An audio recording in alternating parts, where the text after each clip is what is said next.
குரங்கு திடீர்னு ஒரு யோசனை போட்டது. அது உடனே மரத்திலிருந்து தாவி கீழே இறங்கியது. மண்ணில் ஒரு பெரிய பலகை வைத்தது. அதில் எழுதப்பட்டது, காட்டிலேயே பெரிய பழக்கடை.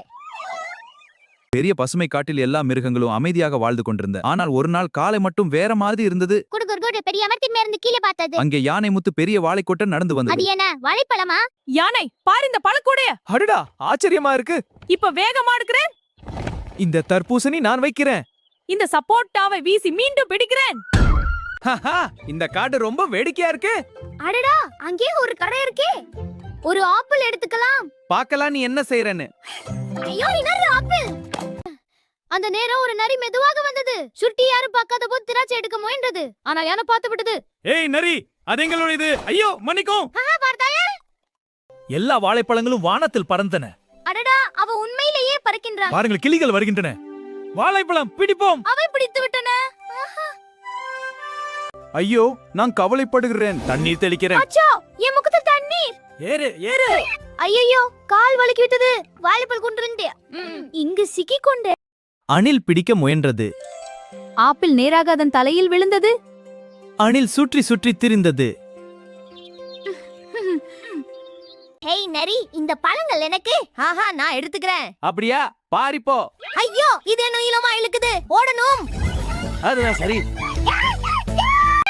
அந்த பழங்களை எனக்கு கொடு. இல்ல, இது எங்களுடையது. ஏய் நரி, நில். இதோ பிடி இந்த பெரிய கூடையை. அப்பா, அது விழுந்தது. வெளியே விடு. சிக்கியாச்சு. பழங்களை பாருங்க. நான் இலைகளால் மூடுகிறேன். குடையை எடுத்துக்கொள்கிறேன். அது என்ன செய்கிறது? ரொம்ப ருசியா இருக்கு. அப்படியா? கொஞ்சம் கூட பார்க்கலாம். இல்ல, இது எனக்கு. திடீரென்று கருமேகம் வந்தது. மழை கொட்டல் ஆரம்பித்தது. அடடா, தண்ணீர் எல்லா பக்கமும் சிதறியது. வாங்க மரத்தடி கோடலாம். இந்த மலை குழப்பமா இருக்கு. இந்த திராட்சை ரொம்ப ருசியா இருக்கு. அப்படியா? கொஞ்சம் கூட பார்க்கலாம். இல்ல, இது எனக்கு. திடீரென்று கருமேகம் வந்தது. மழை கொட்டல் ஆரம்பித்தது. அடடா, தண்ணீர் எல்லா பக்கமும் சிதறியது. வாங்க மரத்தடி கோடலாம். இந்த மலை குழப்பமா இருக்கு. அந்த திரையில எனக்கு வேண்டும். ஐயோ, மகதா. நான் சிக்கிக்கொண்டேன். சுருட்டி சுருட்டி ஓடுகிறேன். இந்த திராட்சை ரொம்ப ருசியா இருக்கும் போல. அப்பா, நரி உள்ளே வந்துருச்சு. அடடா, சிக்கிட்டேனே. வெளியே வரல. சுத்தி சுத்தி ஓடுறேன். இல்ல. ஃபிளாஷ். அந்த திராட்சை எனக்கு வேண்டும். இல்ல, அது எங்கள் பழங்கள். உன் தந்திரம் இங்க வேலை செய்யாது. அம்மா, என்ன இது? குரங்கு, நீ அவரை மூடினாய். அதுதான் அவர் தண்டனை. இது நல்ல பாடம். இந்த திராட்சை எனக்கு வேண்டும். இல்ல, இது ஏன் பழம்? பாருங்கள், நான் வானத்தில் பறக்கிறேன். ஐயோ, குரங்கு பறக்கிறது. விரைவில் மறந்துவிடு. அந்த திராட்சை எனக்கு வேண்டும். இல்ல, அது எங்கள் பழங்கள். உன் தந்திரம் இங்க வேலை செய்யாது. அம்மா, என்ன இது? குரங்கு, நீ அவரை மூடினாய். அதுதான் அவர் தண்டனை. இது நல்ல பாடம். இந்த திராட்சை எனக்கு வேண்டும். இல்ல, இது ஏன் பழம்? பாருங்கள், நான் வானத்தில் பறக்கிறேன். ஐயோ, குரங்கு பறக்கிறது. விரைவில் மறந்துவிடு. அந்த திராட்சை எனக்கு கொடு. இல்ல, இது என்னுடையது. உடனே ஒரு பெரிய கூடை கொண்டு நரி மேல் போடு. அதோ மாட்டிக்கிட்டாயா? நன்றி, நீ காப்பாற்றினாய். அந்த பழங்கள் எனக்கு வேண்டும். இல்ல, இது என் பழங்கள். அப்பாடா, தண்ணீர் எல்லா பக்கமும் சிதறியது. மழை வந்து மாறும் குழப்பம். ஓஹோ, இது கொஞ்சம் வேடிக்கையா இருக்கே. இந்த மழை எங்கேயோ போகட்டும்.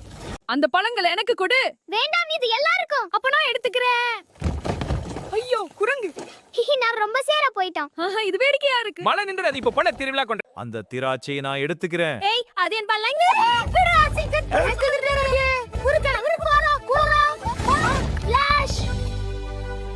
அந்த சிறியானில் என்ன சிரிக்கிறாய்? பழங்கள் ருசியா இருக்கு, நீயும் சாப்பிடு. பாருங்கள், நான் உயர்வை பிறக்கிறேன்.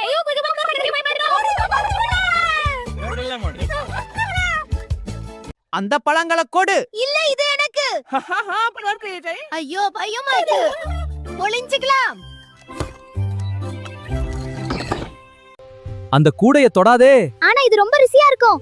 கவனம் நண்பா. அச்சோ, நாம் சேறுபட்டுட்டோம். நாம் ரொம்ப முட்டாள்தனமா. மழை நின்றது. எல்லாரும் பழ திருவிழாவுக்கு வாங்க. பெரிய பழ திருவிழா. ஆமாம், போகலாம். ஆனால் மழை பெய்கிறது. உதவி செய். பிடித்தேன். அடடா, சேரு. வேடிக்கையா? திருவிழா கொண்டாடலாம். இந்த பழங்கள் என்னுடையது. நான் மன்னிப்பு கேட்கிறேன். வானத்தில் நட்சத்திரங்கள் மின்னின. காட்டில் மீண்டும் அமைதி திரும்பியது. சிறிய கிராமத்தின் ஓரத்தில் ஒரு பழைய குடிசை இருந்தது. வானத்தில் நட்சத்திரங்கள் மின்னின. காட்டில் மீண்டும் அமைதி திரும்பியது. சிறிய கிராமத்தின் ஓரத்தில் ஒரு பழைய குடிசை இருந்தது.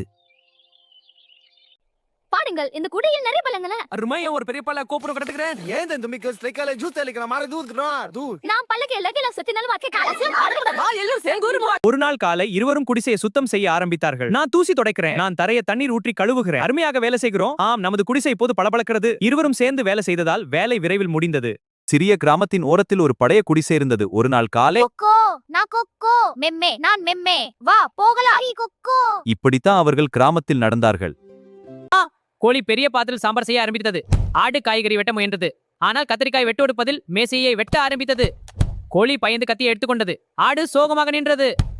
ஆனா ஆடு அதிகமாக தண்ணீர் ஊற்றியது. தரை முழுக்க வழுக்கலானது. கோழி ஓடிக்கிட்டு வந்து சறுக்கி நேராக மாவு மூட்டைக்குள் விழுந்தது. வெளியே வந்தபோது அது முழுக்க வெளியாக இருந்தது. தட்டில் இட்லி வைத்துக் கொண்டு வந்தது. ஆனால் வழியில் ஒரு வாழைப்பழ தோலில் கால் வைத்தது. சர்ரர்! கோழி காற்றில் பறந்தது. இட்லி மேலே போய் நாயின் தலையில் விழுந்தது. நாய் ஆச்சரியமாக பார்த்தது. ஆடு உடனே சாம்பார் கொண்டு ஓடியது. ஆனால் பாத்திரம் பெரியது. ஆடு தடுமாறி சாம்பார் தன்னமேல் ஊற்றிக்கொண்டது. இப்போது ஆடு முழுக்க மஞ்சள் நிறமாக மாறியது. பூனை செய்த குறும்பு. அந்த நேரம் ஒரு பூனை மெதுவாக உள்ளே வந்தது. அது மீன் வறுவலை பார்த்தது. சுற்றி யாரும் பார்க்கவில்லை. அது மெதுவாக மீனை எடுக்க முயன்றது. ஆனால் கோழி பார்த்து விட்டது. கோழி உடனே பின்னால் ஓடியது. பூனை பயந்து ஓடியது. ஆடு கூட பின்னால் ஓடியது. மூவரும் கிராமம் முழுக்க சுற்றினார்கள். பூனை சுவரின் மேல் ஏறியது. ஆடு சுவரில் மோதியது. கோழி மேலே பறக்க முயன்றது. ஆனால் மீண்டும் கீழே விழுந்தது. பெரிய கூட்டம். மாலையில் கிராம மக்கள் எல்லோரும் ஹோட்டலுக்கு வந்தார்கள். கோழி வேகமாக தோசை சுட்டது. ஆடு ஜூஸ் ஊற்றியது. ஆனால் ஜூஸ் கண்ணாடிக்குள் போகவில்லை. எல்லாம் வெளியே சிதறியது. குழந்தைகள் சிரித்தார்கள். நாய் மேசை கீழே உட்கார்ந்து இட்லி சாப்பிட்டது. பூனை மறைமுகமாக மீன் சாப்பிட்டது. இரவு முடிவில் ஹோட்டல் முழுக்க குழப்பமாக இருந்தது. ஆனால் எல்லாரும் சந்தோஷமாக சிரித்தார்கள். கோழியும் ஆட்டும் கதவை மூடி வெளியே உட்கார்ந்தார்கள். வானத்தில் நிலா பிரகாசித்தது.